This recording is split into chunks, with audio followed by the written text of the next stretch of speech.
over a quarter of a century, the best paintball teams in the world have gathered in Orlando, Florida at the end of the year to answer a simple question through a hard test. Who is the best on the biggest stage at the last event of the season? Over the years, the World Cup has been the scene of gunfight magic, a place of battle where skills earned through hard work, applied in the biggest of moments, has forged talented names into legend. But this year, the COVID pandemic has deferred dreams, stopped stories, and the entire sport at its highest level was put on hold. With only one NXL event in the books, the middle of the season became the longest offseason that we have ever had. But the brakes are now off. World Cup 2020 is just on the horizon, and the 4-day battle to see who is the world's best paintball team is almost here. Who will emerge as the champion? Go watch all of the intense battles now from the 2020 NXL World Cup, only on GoSports.com. The driving mission at Go Sports is to bring you the best paintball content and broadcast in the world, behind the scenes, in the pits, and on the field. To continue this mission, we're rolling out a renovated website platform across the board, with easier search functions and a more robust chat system for better interaction with your fellow fans. Dive farther into the game with a new integrated stats portal. Get your insight into the game anytime, anywhere, with an improved functionality across all mobile devices. Check it out now.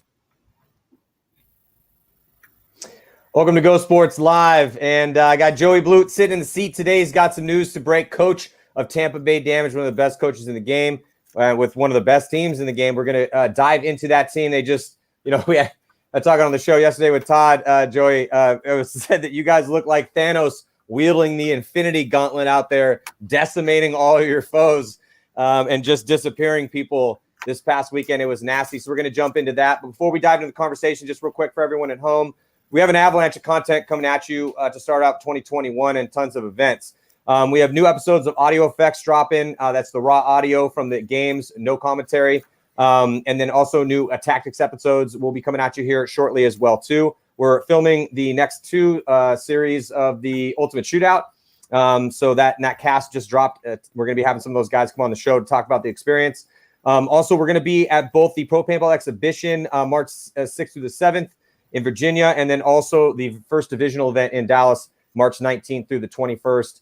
Hopefully, this is going to be an awesome year after an abysmal 2020. So, Joey, let's jump into it, man. First of all, how you doing? I'm great, man. How are you? Pretty good, dude. San Diego's about to turn into Florida, as I think we have something like 10 days of potential rain coming. So everyone, even though we're probably only going to get maybe we'll be, if we're lucky, 2 inches of rain total in 10 days, everyone's acting like it's, like a hurricane's coming. Batten down the hatches is insane. Yeah, no, oh my God, we're going to get same thing here. It hasn't rained in 10 days. Yeah, I was shocked. I was in Florida for, I got there on Thursday, left on Monday morning. Not a drop of rain fell from the sky the whole time I was there. I was like, dude, is this the seventh sign of the apocalypse or what? I can't believe that no rain has fallen in Florida in 4 days. So yeah, that's how I'm doing. I'm battening down the hatches right now in the house, just in case, because it really doesn't rain that much here out in the desert. There's kind of a decent amount for us to kind of talk about, but I feel like we should start with, I know you got some news to break. Let's pause real quick on that. Just kind of leave people hanging for a little bit, but let's kind of just remind everybody where you came. You got to set the stage. Let's just remind everybody kind of where you come from. Cause you and I were, we were talking a little bit, down at Central Florida Paintball about, how as a coach, you're looking for guys that when you show up to the field, these dudes are already ready to go. They've run some laps and, the guys are putting in the extra work if they're trying to take down or take a spot from the legends that you have on Tampa Bay Damage. But you do have an aging roster, like a lot of the top teams. That's something I think we could talk about too, because also if you go and look at the average age of pros in different sports, it's actually a lot older than you would think, except for like the NFL. It's a little bit different there because it is such a brutally physical sport. But that's what you're kind of looking for. So, but again, when you came up, you were telling me about, you're like, Matty, dude, I went every weekend. We were playing somewhere. We were working multiple jobs that, and people think paint's expensive now. Jesus Christ, paint was super expensive. So just kind of tell me a little bit how you kind of came up in the game. And then eventually we got to get to how you became coach of Damage. And then we'll talk a little bit about how successful you were there. So I first started doing paintball. My parents actually opened a field when I was like 5 years old. So I've been around paintball since the beginning, like $2 a tube for 10 rounds, null spot 007s before there was pumps on them. Like I actually use those things. I fix those things. Like I was around for a long, long time. About 13 or 14 is when I started to get the competitive edge for it instead of just going out to the rec ball field and just tearing up all the walk-ons that show up. And I jumped on with Team Strange back then. And that was back before Strange was anything. We would do the local stuff. When we started getting competitive with it, then we actually started to figure we were good. The way we got good and the way we got better is we would play 3 times a week. We'd go to, there was an indoor field over here in Pinellas Park. We'd go there and we'd play there on Wednesdays. Fridays, we'd go out to my dad's field out in Tampa, and we would just run drills with ourselves. Saturday, we'd go out there and we would just beat ourselves up. Sunday, we would do the same thing. I mean, back then, we'd all go over to BJ's house. It was Brendan Carter, Dave Goodfellow, Mike Carthy, myself, and BJ, the 5 of us. Friday night, we'd do our thing. Friday night, we'd play 007, Golden Gun until 4 a.m, go to sleep, wake up the next day, go practice. Same thing, rinse, repeat. Sunday, go home, go back to work. Monday through Wednesday, go out on Wednesday for 4 hours and practice. So the way we were able to get better than or as good as the other pro teams as fast as we did on Strangers, we just out hustled everyone. I mean, don't get me wrong, you have to have the talent, right? You can't not be have any talent at all and out hustle anyone to get better than them. But without a shadow of a doubt, that stupid cliche that hard work outperforms talent if talent doesn't work hard. Yeah. When talent, exactly. Yeah. So that's it's cliche and stupid as it is. That's accurate as fuck. Like if you're not that guy putting in the work, you're not going to be there. You know, I mean, and that's the hard facts. And we still got dudes on Damage currently. Like just fast forward a little, like Brian Smith. The dude's been playing pro since he was 16 years old, and he's still one of the first guys there, and he's still one of the last guys out. You know, Brian knows the shots better than anyone because Brian will walk the field when there's nothing to walk anymore. You know, it's just the game, right? So when I came up, it was with Strange, and I rode up with those guys almost to the top, and then it came down to life or paintball as far as my work was concerned because I worked at PMI at the time. Yeah. And I chose to make money because I like money a lot. It's kind of my thing. So I took the money route, and when I was able to get back into it, I did, and I jumped on with Static. And when I was with Static, we did really well there. You know, I've guessed on a bunch of other teams throughout the years. And then I guess it was probably about 10 or 11 years ago, I owned a field in Pinellas Park, and CJ Botsolis came up to me and was like, "Hey, man." I was like, "Hey, nice to meet you, dude." Like he had played out there a couple times, him and a couple of dudes. They had a team called Demolition at the time. And he's like, "Hey, I heard you're the guy to talk to if I want to get a pro team." And I was like, "Yeah, I mean, I could help you get a pro team. I know what it takes. I know what the talent level is. And, you know, I'm a pretty good judge of scout of players and shit. I've been doing this for a long time." And he's like, "All right, so what do I need to get a pro team?" And I said, "A lot of money." And he said, "All right, well, let's say money's not an obstacle. How long would it take to win?" I said, 2 years. I could take your group of guys, because they were pretty talented, young kids, 15, 16, like talented dudes. Like they had a lot of natural athletic talent. I was like, I could mix some seasoning in with that and whip up a nice little W in the pro league for you with that. And he said, "All right, let's do it." You know, at the time I knew he had the financial means to do it, but having the financial means and wanting to spend the financial means at that level is a whole nother thing. But he was all in. And, you know, up until Damage fell off for a minute there, when things got tight, things changed. The amount of money he wanted to invest was a little bit different at the time. His life was going through some different angles and shots. So he had to cut back when he had to cut back. I have a wife, 2 kids, and 2 businesses. You know, unfortunately, I can't just be one of those guys that does this for free forever because it's not where I'm at.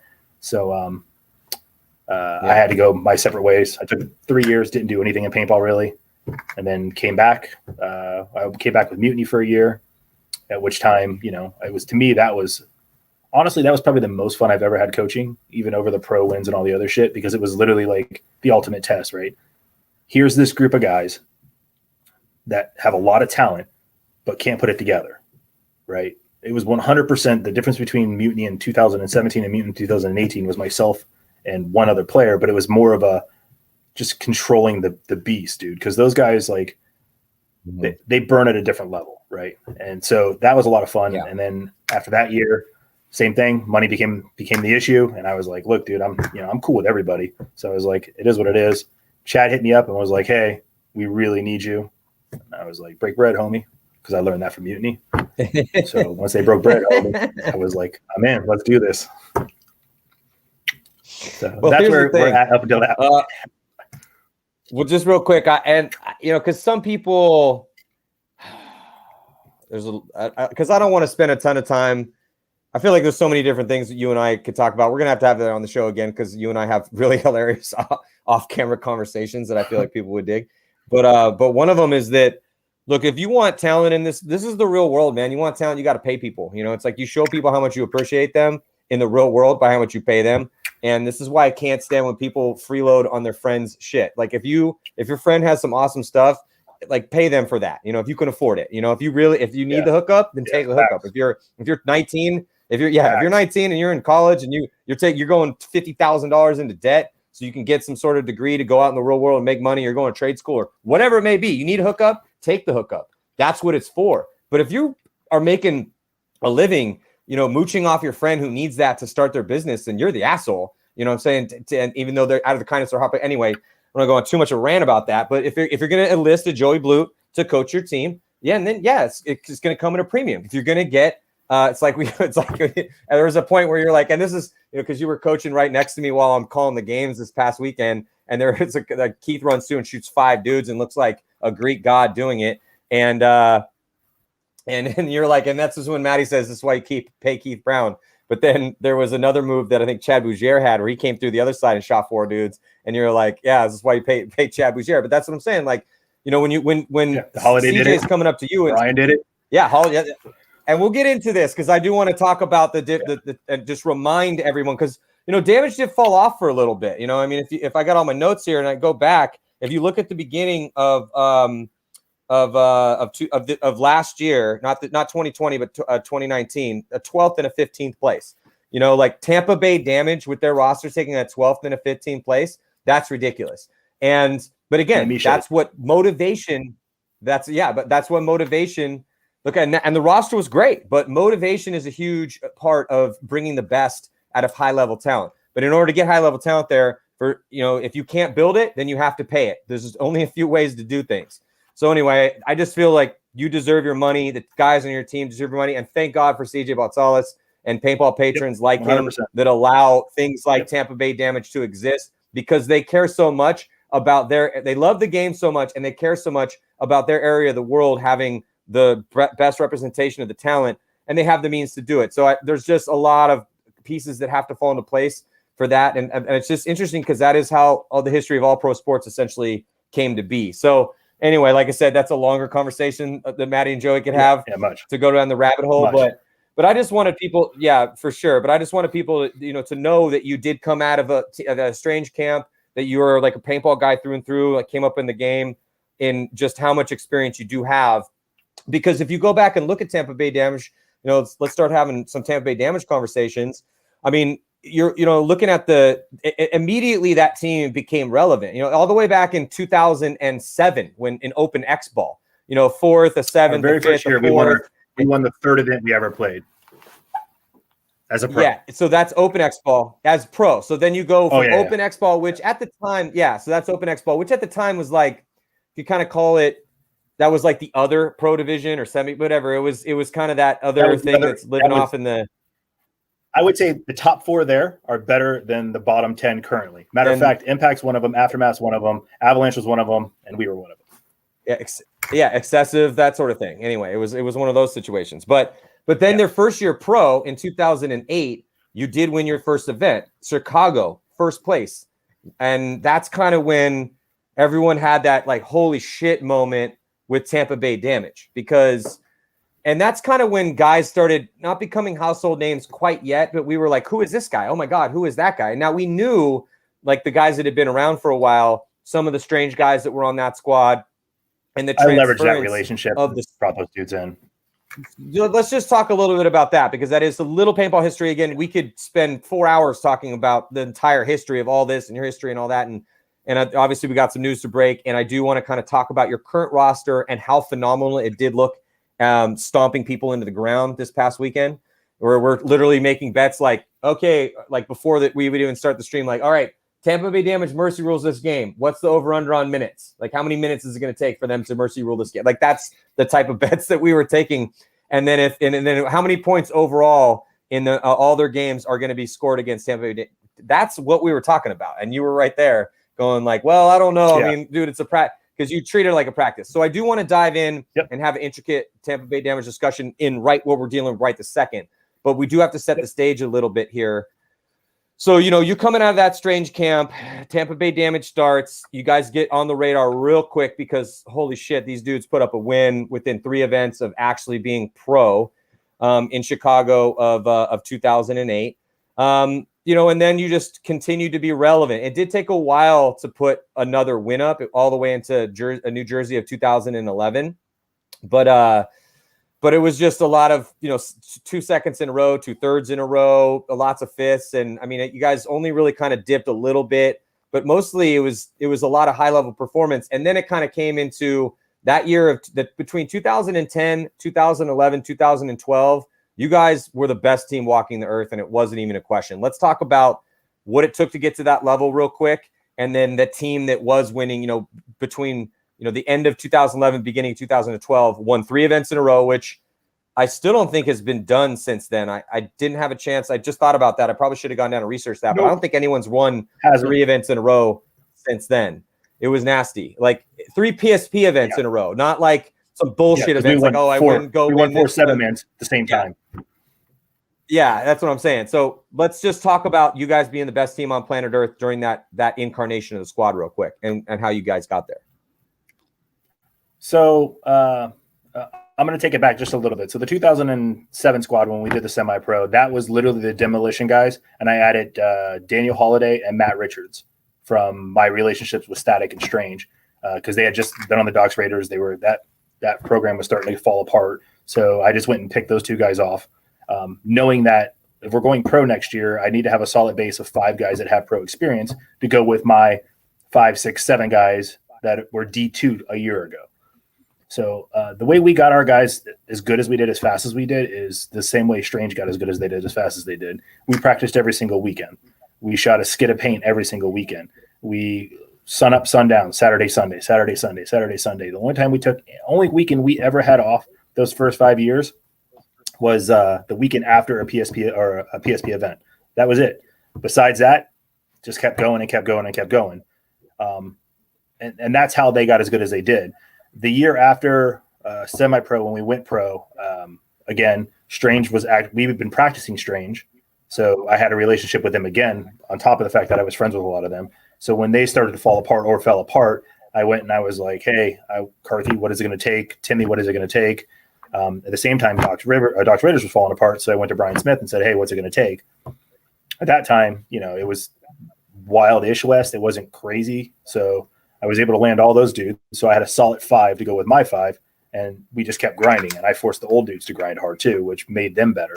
And then some of the young guys were a different level of athlete than some of the old guys. So it forced those guys to become better athletes as well. And it worked really well, and then once we got to the point where we were consistent 3rd, 2nd, 4th in the pro bracket, I went to CJ and I said, if we're going to do this and be a consistent winning team, we have to bring in more talent. We have really good talent here in Florida, and it's great that we're all here, but we need more talent. And he said, who do you want? And I said, Jason Edwards. So at that point in the game, we were consistently losing in the semifinals to Philadelphia Americans. Jason Edwards, I'm watching every game. I'm watching Jason go out there and slaughter a guy or 2 every point on the break.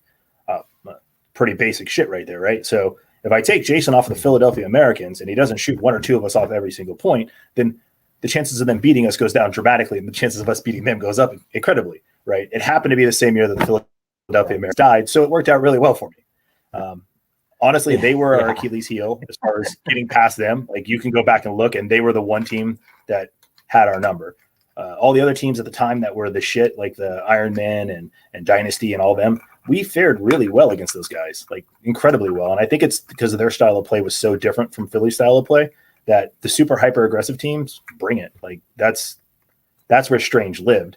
So having the 5 guys from Strange mixing in with the new aggressive guys, it gave us an interesting balance, right?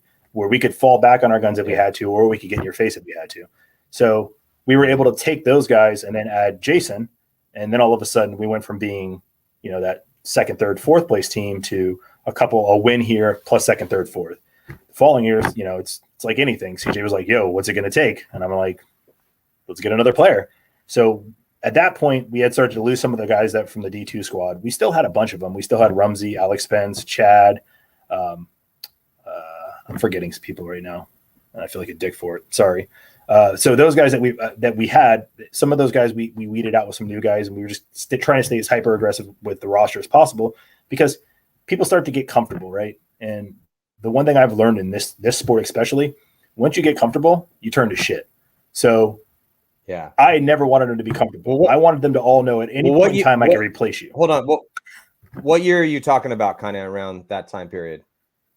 10, 11. Like right around 10, 11? Like right. So say kind of like the off season of 10. So off season 11 is when we started to win everything. 11. Yeah, because you went from again, just, you know, so Phoenix, Chicago open in 2010, second, fifth, third, as we go, you know, only 4 events that year. And then Galveston started 2011, third, seventh, and then first. So you guys are basically whooping everyone's ass during that kind of rough year coming out of the Great Recession. And if we just kind of like just pick a random tournament, let's just pick the first win. So Jersey, you know, you had some top level guys. I mean, looks like, you know, that's kind of when Keith was getting his start. You got Mike Carthy, you know, Keith Brown. So now Keith Brown's a god amongst men. Dave Baines was on the team at the time, but also, you know, you had, like I said, Mike Carthy. People may not remember who was amazing. Jason Edwards, Jacob Edwards. This is when Jacob was like a child. Dan Holiday, 14, Timmy 15, Probst, Brian Smith. Yeah, but look at that squad. Dave Baines, legend. Keith Brown, you know, just kind of coming up. Chad Bougier, who I still think is aging like a fine wine. But that was when we were starting to learn who he was. Mike Carthy was famous from the Strange days. Jason Edwards, Jacob Edwards. Jason, we knew how good he was because of his stint on the Philly Americans. Jacob was now, we were like, this is Jason's brother? He's got a brother? Oh, shit, okay. And then he was just phenomenal at like 15, just murdering people. Holiday was elite speed, elite talent. And then Timmy was amazing. And then Brian Smith quickly became like one of your best guys. So that was your roster as you went on that 3-event run of winning every single event. Right. So with that, what ended up happening that year when I brought Dave in is, again, it was more of I need to push these guys, right? Because some of the old guards were getting long in the tooth and they weren't wanting to put the work in like they used to. They were wanting more weekends off, which if you're going to stay at that elite top part of it, like you have to be super sharp, man. You can't miss those shots. You can't get winded. You can't have any of these little small hiccups. And the way you do that is just by grinding, right? So, and the dudes were all young enough that the grind wasn't going to kill them physically. So I'm going to push them as hard as I can. So when I brought Baines in, it was more of look, dude, like you guys are really good. We've done really good. But if you think any of you are above the system, like I could literally go grab two more people at this level and just replace you. So either put the work in or get the fuck out. Some of the guys got the fuck out. Some of the guys put the work in. So that year was a great year. Everything was clicking. Everything was working. We had Coach Paul at the time too. I didn't have to do the coaching at that time. I was doing the management side of it, which, you know, secret out of the bag, the management side of paintball is as important as the coaching side of paintball, as far as dealing with the players, dealing with all the stupid shit. Because this is a game of small percents. I just want to throw this in. I totally agree with you. A lot of times, though, it's both. Though it's because a lot of times you kind of have to wear both hats at different moments. Sure, sometimes there's just a guy handing the X's and the O's, but like Tim Montresor, God rest his soul. I remember talking to him when they picked you up, and he was like, dude, thank God we have Joey, you know, and it's not so much that, you know, Joey doing the X's and O's. Like, you know, we got a lot of like dudes that know paintball on this team. We can all collectively come up with awesome game plans. We just need somebody to help us keep our shit together, man. Like we need somebody to kind of keep us accountable. We need someone, you know, so you know, obviously that game plans are part of it. The X's and O's are part of it, but that's just a tiny slice of what it's going to take to put it all together where you're going to be winning paintball tournaments. Uh-oh, looks like we might have lost him. You know what I'm saying? Yeah, I think I'm back. Yeah. So just real quick. So again, no, yeah. So it's all good. But so I totally agree with you. Management, crucial.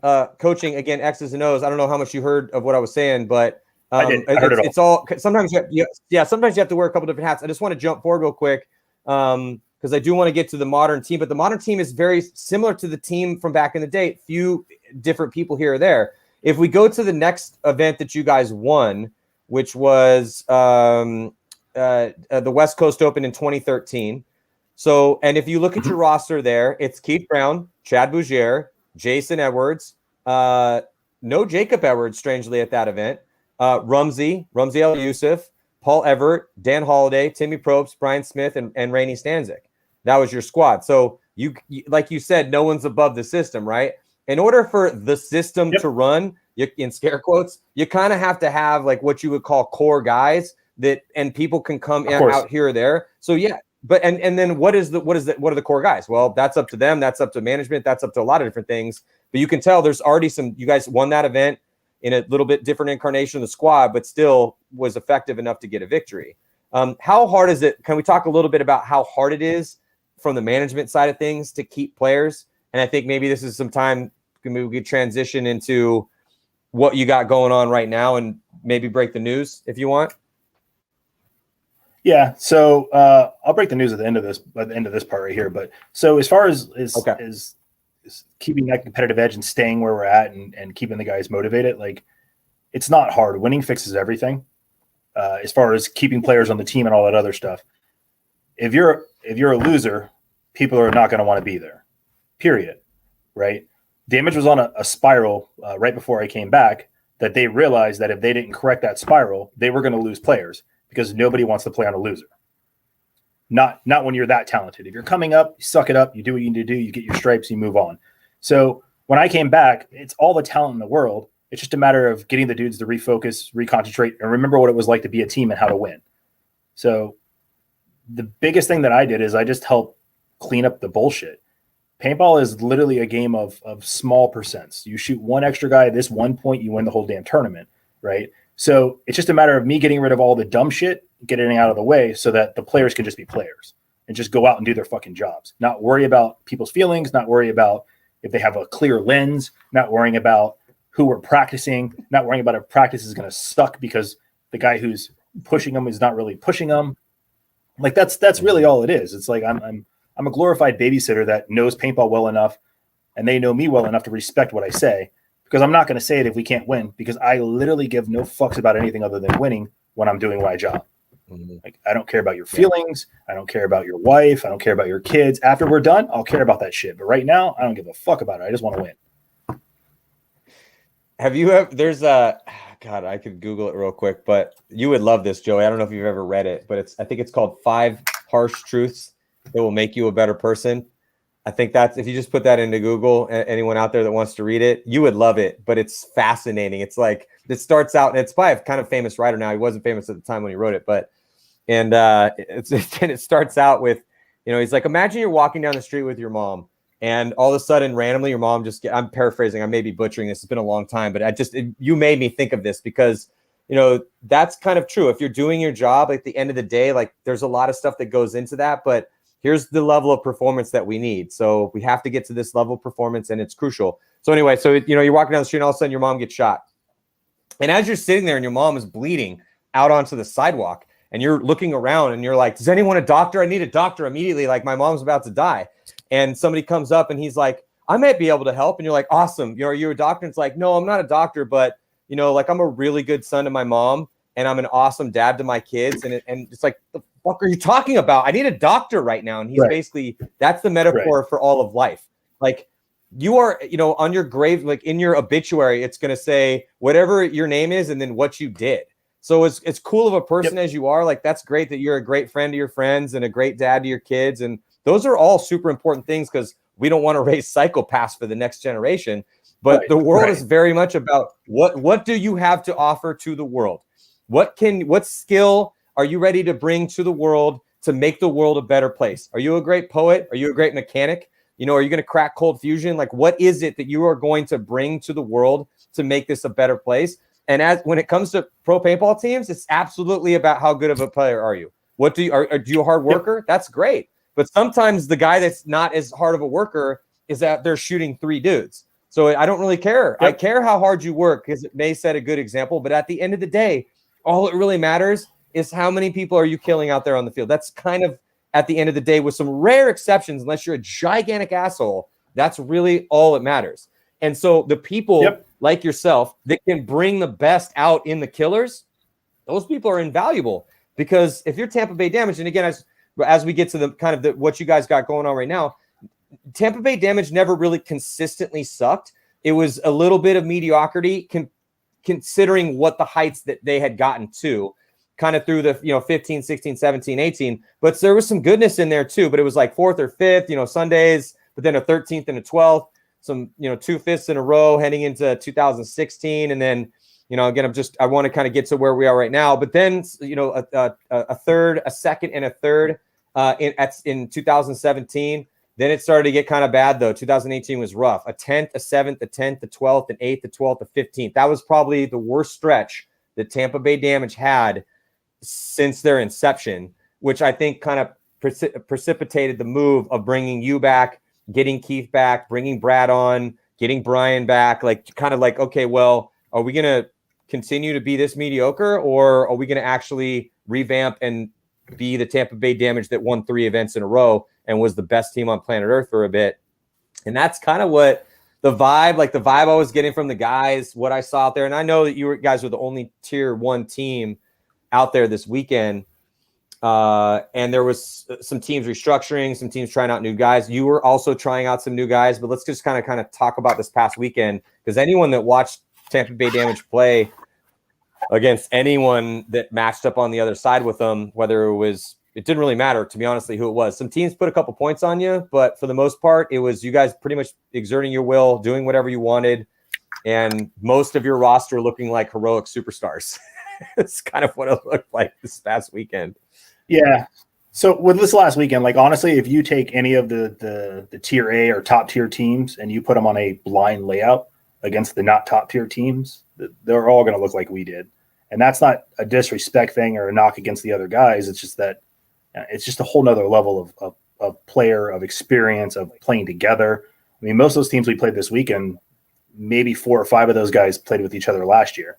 Most of those teams were damn near complete rehauls, either the beginning to end of last year, or if you go from the beginning of last year to now, there are so many new players on those teams that they're still figuring each other out. I got dudes that have been playing together for 10, 12, 13 years, brothers for their whole life.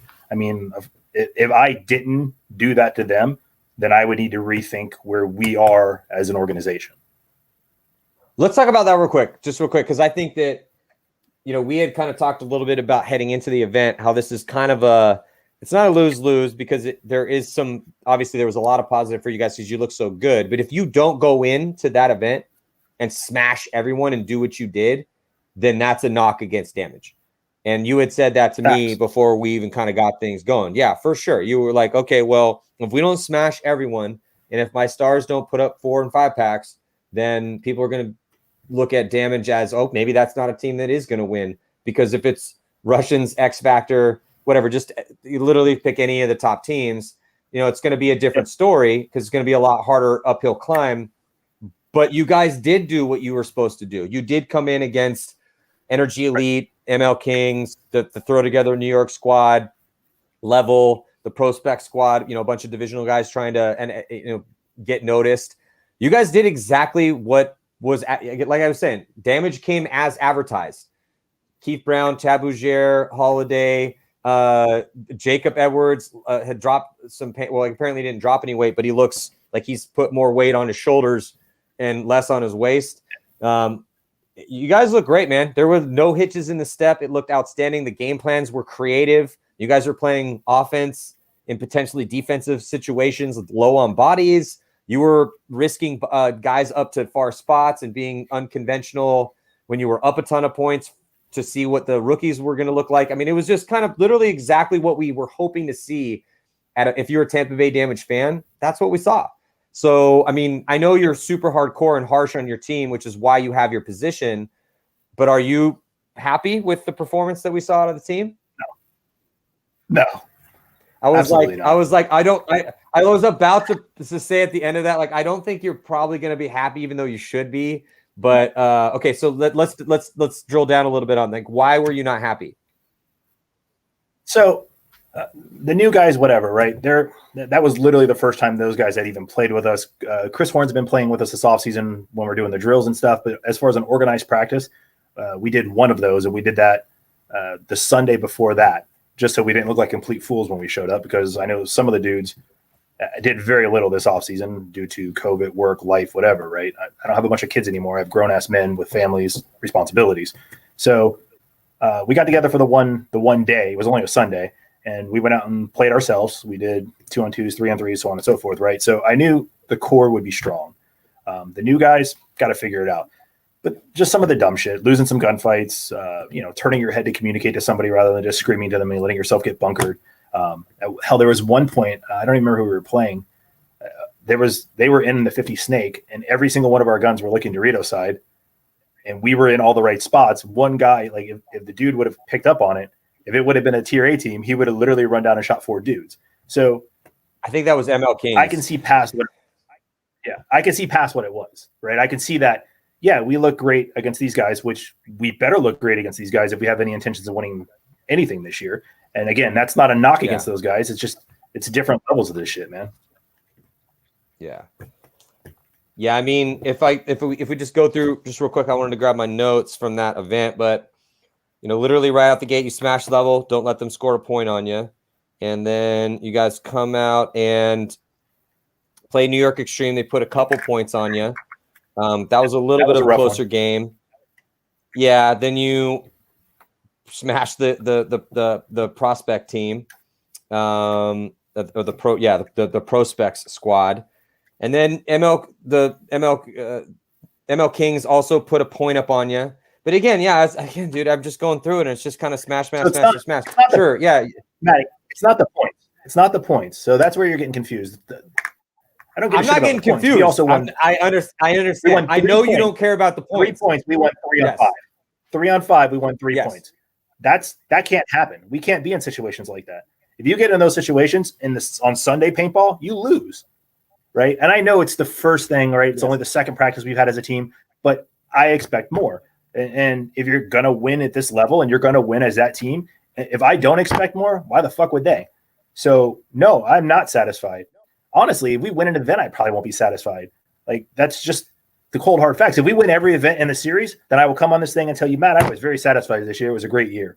Look, besides that, no. To be honest, Joey, you can't be hungry. Joey, I'm never expecting you to be satisfied or have much of a smile on your face. In fact, the only time I even got like a tiny bit of a smile out of you is when we're having like a quasi argument right now, which isn't really an argument because I'm with you on that. Right. I love the fact that you're super hardcore with these dudes. And like, I love how the only reason that let's just take Jacob Edwards, a perfect example. So I saw Jacob, I go up to him and like, look, I'm not his coach. If I was his coach, we might have a different relationship, but I like Jacob, but I'm going to go up to him and I see him in because me and Rich are sitting there and we're the salty old guys. So we see him, we're like, hey, Jacob, you don't look fat anymore. You're looking pretty good. And it's because he had lost some weight here and put it on his shoulders. And we actually looked like he had lost weight, because he was getting a little chunky and that was affecting his play. And then we went up to, we went up to talk to him and then when he got close, I was like, bro, it looks like you lost some weight. And he's like, dude, actually I weigh the same, maybe in a little bit more, but I just have taken, and then we were like, well, it looks like you took the weight off your the weight off your stomach, you put it on your shoulders.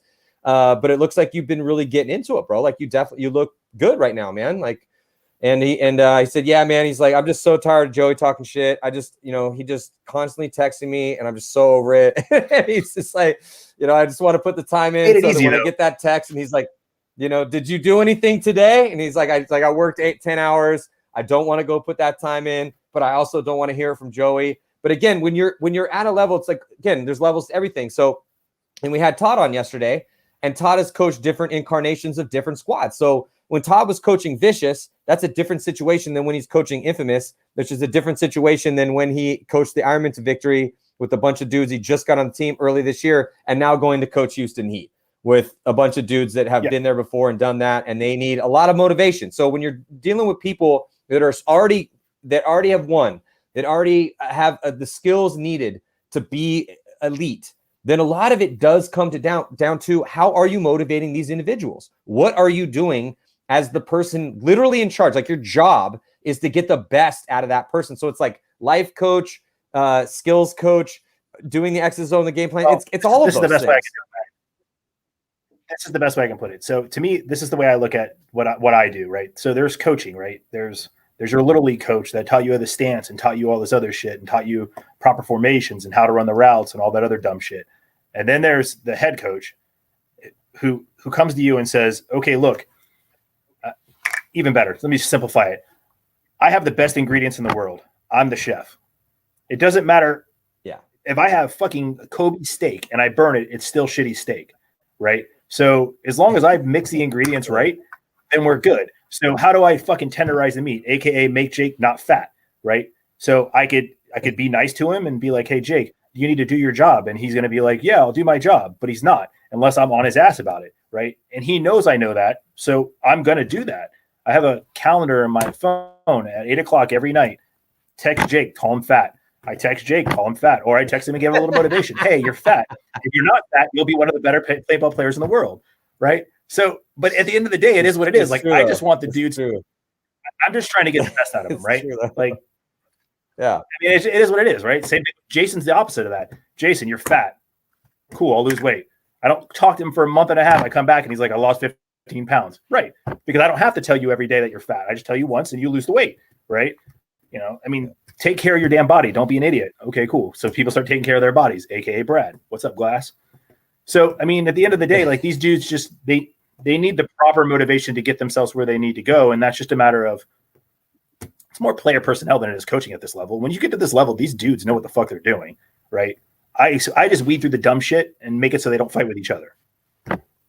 Yeah, it's just, again, when you're dealing with motivation and elite level talent, when you really look at, and there's so many documentaries on this, it doesn't matter which one. Go pick the book, pick the documentary. They all kind of are the same. When you're dealing with really elite level stuff, the best coaches in the world aren't necessarily, they have actually other coaches for this, whether it be, you know, the guy like exactly breaking down how to, you know, if it's in basketball, like the exact game plan and how it's run, or, you know, the D-line coach in football, whatever, the head coach, the guy that's in charge, basically he's kind of like the CEO or the president. He's going to set the mandate. Like, this is what is required, and here's where we're going. And then he's going to check in. And, you know, when you have a small team like that with paintball, so when you're at that top level, and this is what Todd's now going to have to deal with Heat is, again, yeah, X's and O's, totally different conversation, and that's a different thing. But trying to get the best out of people that have already been to the top of the mountain. Like, how do you get somebody to climb Everest for the 5th time, knowing how hard that is? It's a lot of it's just motivation, because that's hard. It's hard. I don't think it will be. I don't think it will be for Todd. And it really wasn't that hard for me. I just had to remind him what it was like to win. Like, that's really all it is. Like, you just got to remind them what it's like to win and keep them level, and then make sure they don't act like fucking retards. Pardon my French. I know that's a bad word. I shouldn't say that, but that's the truth of it. Like, yeah, you're trying to get canceled. Like, Jesus Christ, again. Sorry. So what it is, it's just a matter of getting that balance and getting them where they need to be on the field and off the field. It's no different than like Keith. Keith is a specimen, dude. The dude's probably 6% body fat. Like, he's ripped. He's all this other shit. He gassed out at World Cup. You know what I told him? Cool. Do whatever the fuck you want on the weights. I don't care. Be 6% body fat. Go run 2 miles after every workout. Start it with a mile, end it with 2 miles. If you do that, you're going to get the correct muscle, right? I need you to be able to go 60 points straight if I need you to, right? I don't want to. I want to have enough depth that I don't have to do that. But if I need you to play 60 points straight, I need you to be no less than 80% for all 60 points. And that didn't happen at Cup. So that's something I can do with him. Yeah. Correct him. I agree. Like, honestly, Keith's elite of elite. You know, he's won MVPs before. There's a reason why Keith Brown gets paid. Like, that Keith Brown is an amazing threat out there that not a lot of other people on planet Earth are. And he's definitely a reason why Tampa Bay Damage could win tournaments again. But one of the big knocks on Keith is stamina. He knows it. We've talked about it before. We saw it at the Pro Tour when he gassed out in the 101s. We saw it a little bit, at World Cup. And even though he does look like he's been, in his backyard, just putting up, just bench pressing cars and getting super jacked, like that's not gonna shoot people, man. Like that's not really the type of fitness that you need. What's up? You broke up for a second. We'll see that in 2021. Keith won't be that guy. Keith will be able to go 100 points straight. And the reason why is because I will stay on him until he's where he needs to be. And that's what at this level with this squad, that's the kind of coaching I need. Now, when I did the mutiny thing, it was a whole nother avenue of shit I had to do, right? It was a whole new rebuild type, make it happen shit. With these guys, like they have all of it, man. Like this is arguably some of the best players to ever play the game. Like you could argue that for 80% of my roster, right? So it's just a matter of putting them together and making sure they do what they need to do to make it through a full year and fix the little shit, right? If Keith has a bigger gas tank, we do better. If Jacob's a little bit smaller, he doesn't get shot in the pack driving the Dorito 3.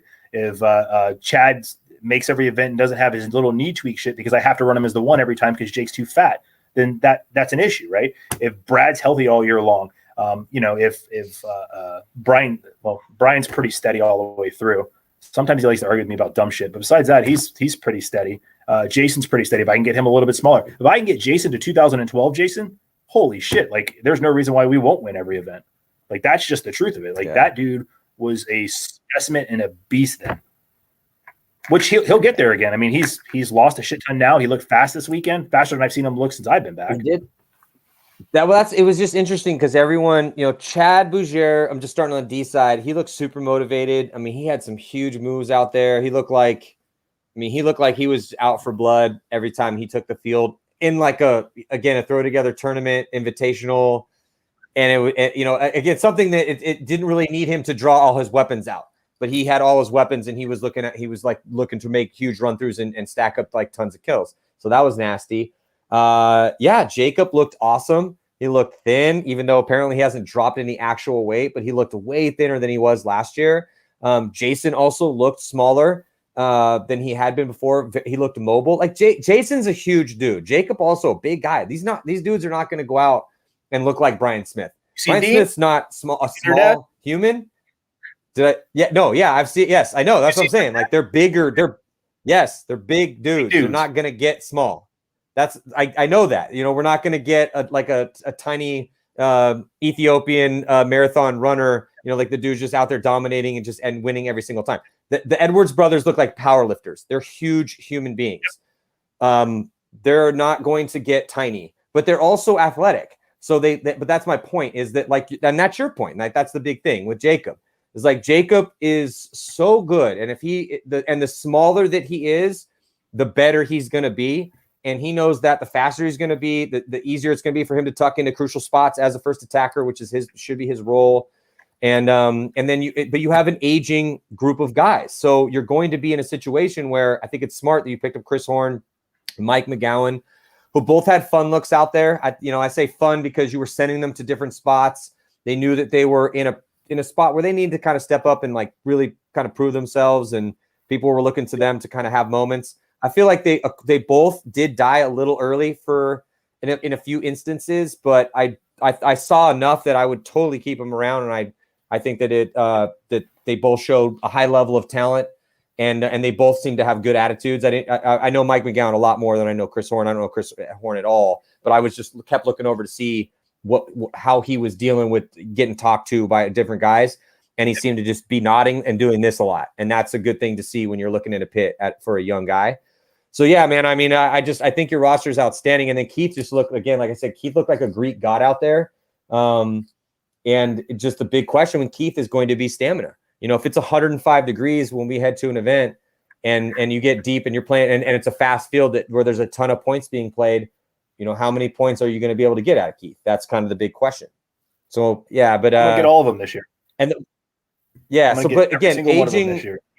All right, I can't wait to see it. I can't wait to see it. Let's I want to ask you about a couple of these other top teams, but let's let you break this news real quick because I do want to talk about how you do have an aging team, but just in general, because people keep asking about how, oh, it looks like, oh, these pros are getting older and this and that. So I kind of want to have like a little conversation about that before I let you go, because if you do look at the average age in certain sports that are based around intelligence, like I again, these are totally different sports, but baseball, mixed martial arts in the UFC, and golf are kind of like, I think, interesting parallels, and both have what you would think at the aging, that their populations of how old their guys are older than you would think.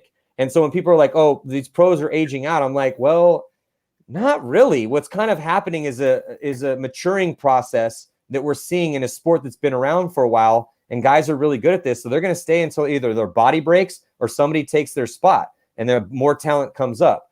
And so it doesn't shock me at all that I'm looking at guys in their late 20s and early 30s now and late 30s that are still elite at paintball, because no one's come up to take their spot. Because, baseball has gotten slightly younger, but baseball is like now 28 and a half. That's across the entire league. That's hundreds of dudes. And then golf is 34, and mixed martial arts, I think, was 32, which is interesting. And some of the best guys are like in their late 30s, early 40s when they really finish their careers and top out.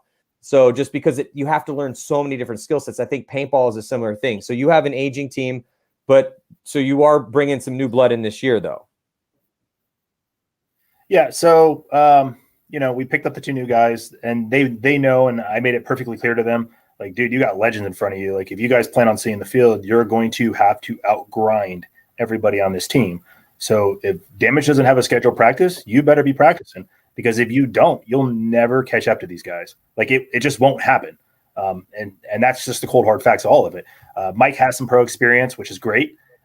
But he's got a long way to go. He's always been on those DC level teams. He hasn't really been on a team that's at this level. So they're going to have to bust their ass to have a chance of making the field. And that's no disrespect. Again, I just want to win. So if they can help me win, they're going to get lots of spins. If they can't help me win, they're going to watch lots of paintball and fill lots of pods. And that's just the cold hard facts. And that goes for the guys on the roster too, even some of the OG guys. If you can do what it takes to get us to the point where we're going to win, then you're going to get spins. If you are a hindrance to us in any way, you're going to help fill pods. Like, that's just the bottom line. So the breaking news. So our roster's pretty good, right? We're at, I think 8 now. Yeah, we're at 8. It's a pretty solid number. We wanted a little more depth because I got a bunch of old dudes that are super fragile, and, they fall and twist their ankles. They're out for a month. So we're making a pickup. I'm super excited about it. I think this guy's going to make a huge impact. We picked up LJ Woodley for the 2021 season. His versatility on the field is huge. I can plug him anywhere. He's got the same mentality as the rest of us, where it's fuck the world, let's just win at all costs, do whatever it takes, right? Like, he's been grinding this offseason hard, and he's like us. He's got a chip on his shoulder. He's got something to prove, and he wants to prove it. So I'm all about that, right? And he has winning experience. He's been to the top. He's been all over it. So he's seen it all. He knows how to get there. He knows what it's going to take. I think it's going to be a huge asset for us. I'm excited to have somebody where I can plug and play anywhere with the rest of the stuff. And by the way, the guys on Damage that are watching this, we picked up LJ because it's breaking to them too. Yeah. Well, it's funny because we've had all these conversations off the field, whatever, like off camera, no one knows. And we're talking about this player, that player. And then we did talk a touch about this at Florida or down at the last event, but you just said nothing that was of any permanence. And then today you're like, hey, well, yeah, I'm down for the show, this and that, blah, blah, blah. I'll be there in 10 minutes. And then, oh, by the way, we're going to break some news today. I'm like, tight. Who is it? What's the deal?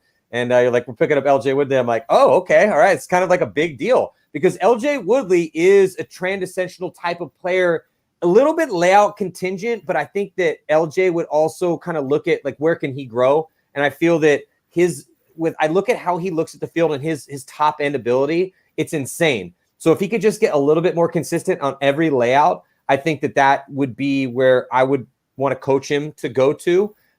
Because if we've seen him, I mean, he came back and helped X Factor win an event, winning an MVP award, and just looked like, again, a god amongst men out there after not having played for a while. So when we're talking about high end top level ability, LJ Woodley is pretty special. And if you get a field that has a very potent middle and stuff to do on both, obviously there's always gonna be something to do on the D side and snake side, but there could be a layout where Damage could just be so unstoppable because you have, Keith as your go-to one on the snake side. You have a bunch of dudes that can be the go-to one on the D side, depending. And then as your twos, again, just take your pick, because we could literally spend 45 minutes just breaking, and we have already been kind of breaking this down, but you have so many options now. So that's going to make you less scoutable. So picking up a guy so that's what I'm saying. If Woodley could also add into his arsenal, not just being to be a guy that also could maybe play a 2 or a 1 occasionally here or there, go a little to give somebody a rest. That just gives you so many threats that when you're a coaching against you, if we see so many different looks in the prelims and you guys are still doing, very well and winning your games by high point margins, it's like, well, Jesus Christ, dude, I don't know what we're going to see on Sunday morning. Are they going to put where are they going to put it? I mean, okay, Keith Brown probably snake side, but other than that, we have no idea. And that is going to, and that's kind of what made X Factor so potent. Yeah. So that's kind of the idea, right? So the idea is that I want to have enough people that I could switch shit up. I mean, imagine Friday, Keith plays the Dorito side all day. Imagine Saturday, he plays the snake side all day. What are you going to scout me on Sunday? Yeah. Because Keith is the one guy that's going to stick out no matter what, right? So everyone's going to key up on him and try to figure him out first because he's the easiest guy to figure out. So with more depth gives me more options. More options, you give me more bullets, I'm going to shoot more people. So I can tell you for sure, at World Cup, I'm not going to say single-handedly, but I could say at least 2 points, LJ beat us. LJ, the very first point, LJ sweet spotted 2 of us out of the damn back center can, right? That's huge. Yeah. I pull LJ off that team, same as I pulled Jason off of Philly. Now all of a sudden X Factor doesn't have as much of a chance to beat me. Don't get me wrong, they still have a super strong team and they picked up Danner, but they're going to have to gel that together as well, right? So yeah, I talked to Ryan Brand before we made the move on LJ, and I asked him, I was like, hey, I want to know about this guy before I pull the trigger. I mean, I've been watching him for a long time. Matter of fact, before I left Damage, that one for those 3 years, whatever it was, he was a guy we were going to pick up that year before the money situation came up. We were going to pick him up. It was a done deal. And then it ended up not working out. He ended up going his own way, and then I went my own way. And it's just funny how 7 years later, we're able to get it done. I know he's a great player, and I think he's going to fit in well. And it's just, again, you give me more bullets, we're going to shoot more people. So I have more options. I can play people in different spots now. Holiday's going to be healthy this year. So, dude, what about? It's crazy. Any other of it. Just real quick. I think is a huge. I was just wondering because I feel like Brad McCurley was such a huge part of AC Dallas's offense. I loved when you guys picked up Brad. I think he's a huge elite threat. But he is, you had mentioned, obviously he wasn't playing this weekend. We saw him down there. I talked to him a little bit. How is his knee? How is he looking at 2021? Because he's one of those guys that if you have, again, you just look at your roster and it's just absolutely filthy. And this is why I think that the Damage is going to be a team that every top team really needs to take a strong look at. Because if you look at how good Chad looked this past weekend and how motivated he seems to be, Chad Bougier, if you look at how much that Jacob has dropped weight, if you get Brad back and he's at 100% and he can, play, that's a guy you could put in different sides. He could play kind of wherever. Typically more D side. He could play snake side though too. Obviously, is Keith Brown looking as good as he did. If he gets more stamina, Jason slimming down, Holiday coming off that injury, he looked good. Your new pickups with Horn and McGowan. I mean, again, it's just we're starting to kind of look at this, and then now you get Woodley. It's kind of looking nasty. Brian Smith. I mean, Jesus Christ, dude, you could almost, Joe, you're getting to the point where if everyone's healthy, you could just literally pick 5 guys out of a hat, and that's an elite top 5 team. Again, I'm not just patting you on the back here for fun because you're on the show right now. That's what I saw. That's legit though. That is legit. That's what. Yeah. The Russians and X Factor and Heat and Impact and, who knows what team the Ironman's going to put out there because they don't have Todd anymore. But, these top level teams and AC Dallas got caved and, but Dynasty won the World Cup and Revo's been a top 4 team. Again, dude, there's just all these different stories in the mix. But as I'm looking at all these stories and having all these conversations and I'm seeing in real time what's going on, I'm like, dude, Tampa Bay Damage could be the team in 2021. I don't know. That's totally up to you guys, and I don't know what everyone else is going to do. That you can make some arguments with some other squads, which we will as we build. And this is why I want to, before I let you go, I want to ask you about some of these squads. That's how I'd like to close the conversation. So we've been patting Tampa Bay Damage on the back, and I feel rightfully so. But yeah, go for it. Yeah. So just on the Brad thing, Brad's good, right? He could have played that event. I chose not to play him at that event. What Woodley does is Woodley makes it so I don't have to ride Brad as hard at practices and at the events. So Brad will stay healthy longer, stay healthy throughout the whole year. I also don't have to ride holidays. I mean, because honestly, we were riding the hell out of our guys before World Cup, which is why Holiday hurt his knee, which is why Brad hurt his knee. So with the depth, it gives me the opportunity where I don't have to have these guys getting hurt because we are getting older. So the extra body at that level of a player to pick up this late in the off season for paintball, even though the first event's not for forever still, this is still late in the off season, is huge. This is a huge move that I don't think you'll see any other move of this level the rest of this season, unless somebody just quits a team in the middle of the year. Hey, Rob. Yeah. All right. Well, let's start there then. Let's talk about Impact. Let's talk about Impact. What do you think about Impact? I just always like to get your thoughts on this because you are just never one to hold your tongue. So let's just and I feel like I'm going to ask hold on, just because real quick, we literally be here another 2 hours if I went through the entire list. I feel like we need to have another show before the season starts, which we will. We got to get you on, and we'll have like a full on discussion where we kind of go through all the top teams.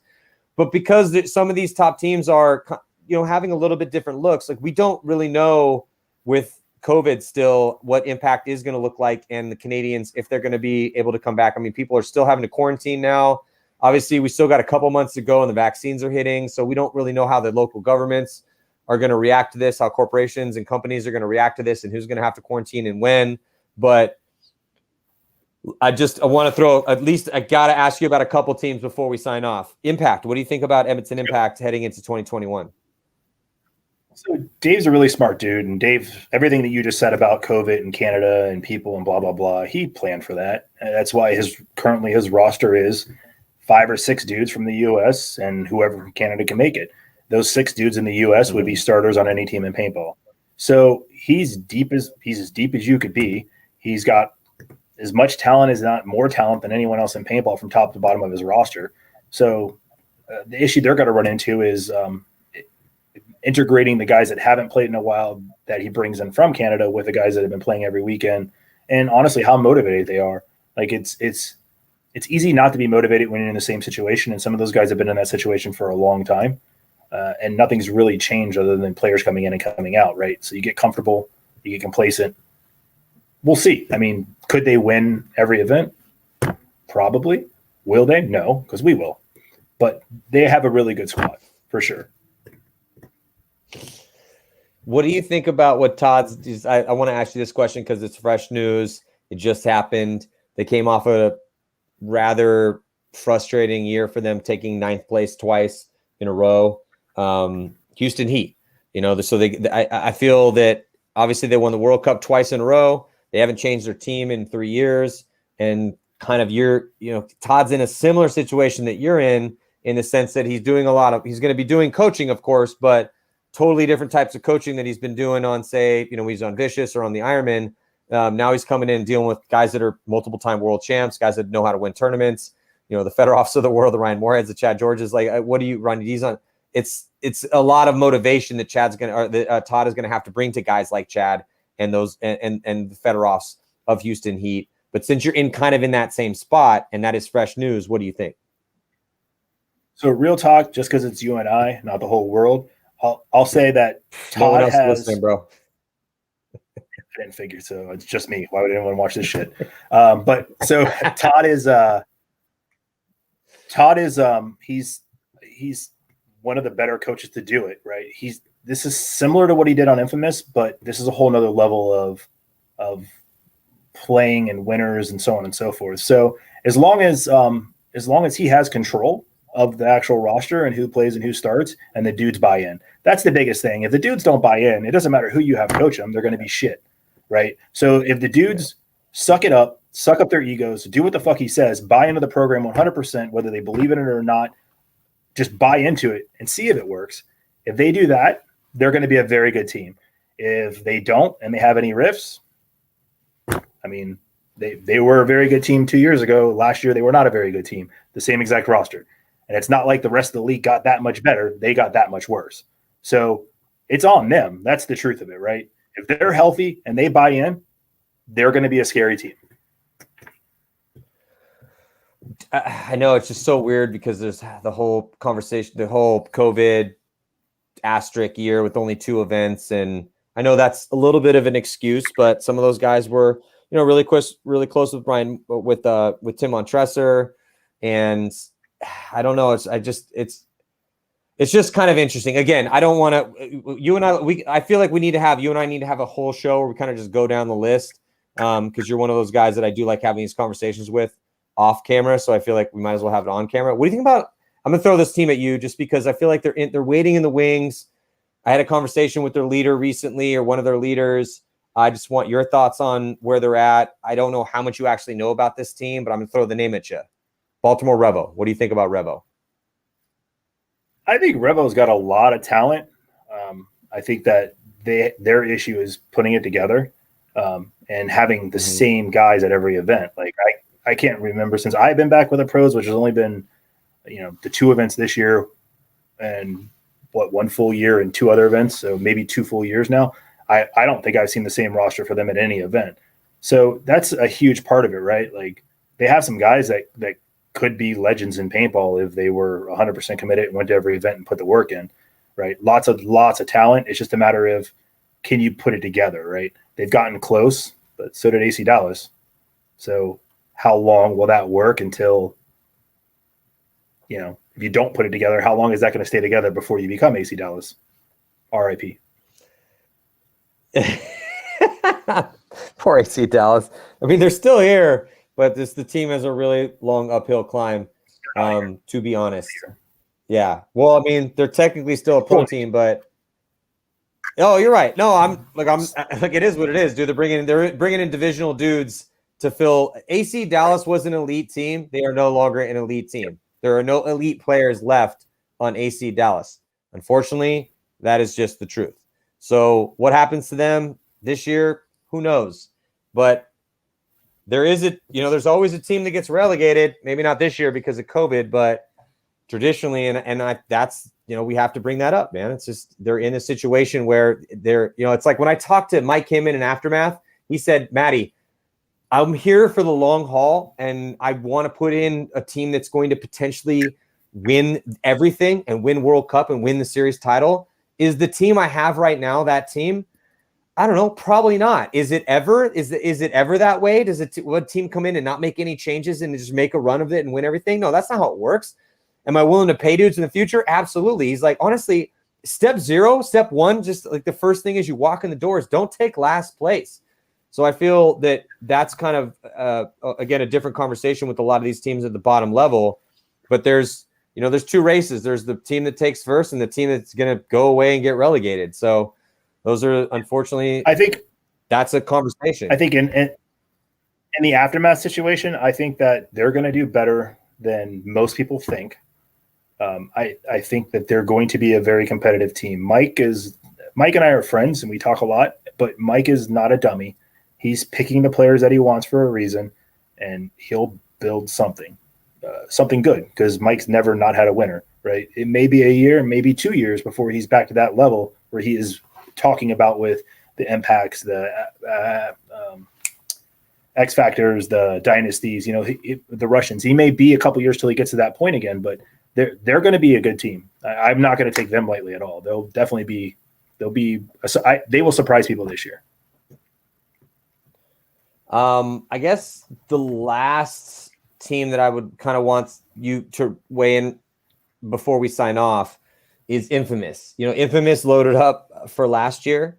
They didn't have the performance that they wanted to have, but it's definitely a squad that, Travis has been making moves. I mean, Travis is really trying to put a competent team out there that is going to be contending, not just to make Sunday, but actually for wins. Unfortunately, in Vegas, they took 12th and they took 11th at World Cup. So not even able to make a Sunday at either one of those events. but the roster has gotten more and more nasty. And I mean, he is trying to make moves to put a team out there. Again, at least it's going to be there on Sunday to try to be relevant. So that's my last question to you before we sign off is what do you think about Infamous? Travis is also like a very intelligent dude when it comes to this team building stuff. Like he's got some players that everybody's been after for a number of years now. Cody Mikowski, I don't know anyone who hasn't reached out to him to try to steal him away from Travis, and no one's been able to do it, right? He landed Greg last year. He got Ryan Hall this year. He's got some studs on that team for sure. Like I think with him, it's going to be more of how they blend together and how fast they can blend together. And you got Cody, you got Thomas, you got Greg, you got a bunch of guys that have well, some of those guys have been there and done that. But I honestly think I think they're missing that one thing.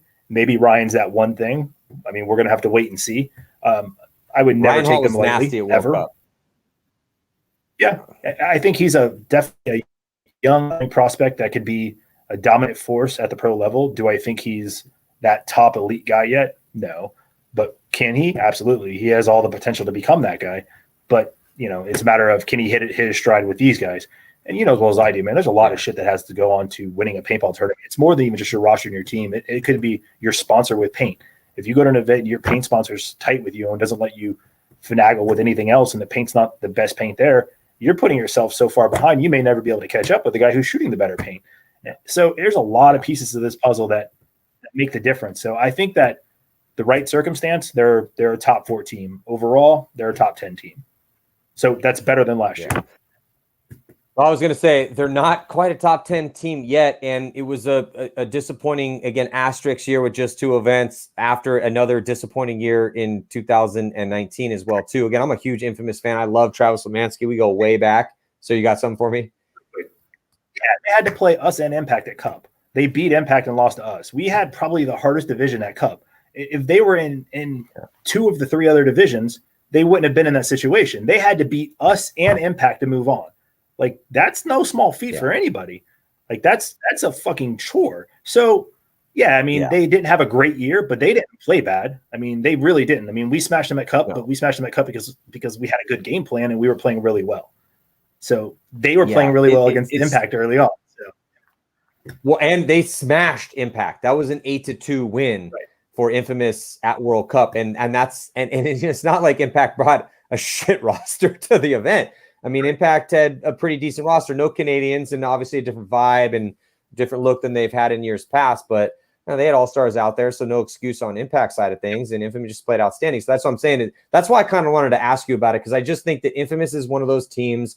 I love the team that Travis has built. He has a ton of talent there. They've gotten some, whatever you call it, bad breaks or bad matchups or whatever it may be. But for a little bit now, the wins have not been in their sails. And I just think that they're kind of due for maybe some good luck. And, again, they just got a new guy. I know they've been going after some other guys and not getting some of the guys that they were going after. But still, I think that given a little bit of time, I think Infamous is going to be very relevant again. How relevant on Sunday? I'm not sure. That's up to them. That's up to the winds of the paintball gods. But it's still going to be fun to watch. Anyway, Joey, thank you so much for joining me. I really appreciate it. I really can't wait to see what Damage is going to do this year, because like we were talking about and going through it, I just think that there's not one chink in the armor this year. And now that you picked up Woodley too, there's really, now actually a little bit of pressure because there's no excuse. Everyone's healthy. You got a badass squad. So, you better make every single Sunday and be threatening deep every single event, because if that's not happening, then something went wrong. I'm not saying it's going to happen every 100%. Single time, but like the all of the winds of fate have aligned now so that it should be ready for you guys to start making your run at the very top tier of the sport. Top 4 every single time, to be honest. If it's like, you know how it is when you see a good guy go and he has a bad day. Yeah. If Tampa Bay Damage isn't in the semifinals, then we're going to be sitting here. I'll be like, hey, Joey, let's get on. We got to talk about what happened, because that's how good your team looks right now. Obviously, everyone's got to stay healthy. We'll see how it all matches up. But still, I was hyper impressed by how insane you guys look, beating, everyone into the ground of those lower tier teams at the Invitational. So any last thoughts before we sign off? No, man, I'm looking forward to it. I just wish it wasn't so damn far away. I mean, I know the COVID thing sucks and we had to push it back for that, but I'm ready to go. Like, it would be awesome if we could have our traditional starting in a month and a half type shit and instead of waiting another 4 months. So, but no, I mean, everything's great. No, for sure. All right, man. Well, dude, you keep doing the work you're doing over there because it seems to be working just fine. Obviously, we'll see when the big test comes here in a couple months. Thank you guys so much for tuning in. Have a great weekend. We get avalanche content coming at you guys. Audio effects and tactics coming up.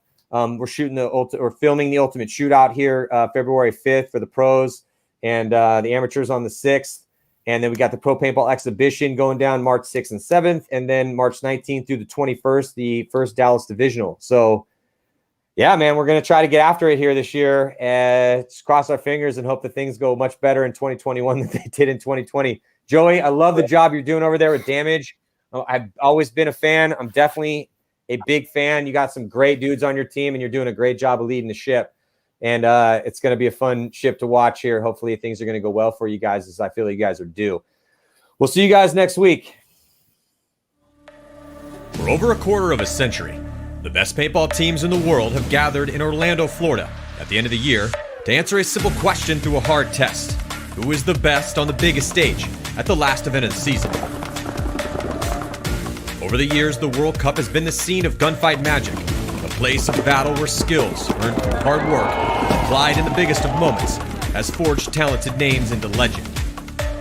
But this year, the COVID pandemic has deferred dreams, stopped stories, and the entire sport at its highest level was put on hold. With only one NXL event in the books, the middle of the season became the longest off-season that we have ever had. But the brakes are now off. World Cup 2020 is just on the horizon, and the 4-day battle to see who is the world's best paintball team is almost here. Who will emerge as the champion? Go watch all of the intense battles now from the 2020 NXL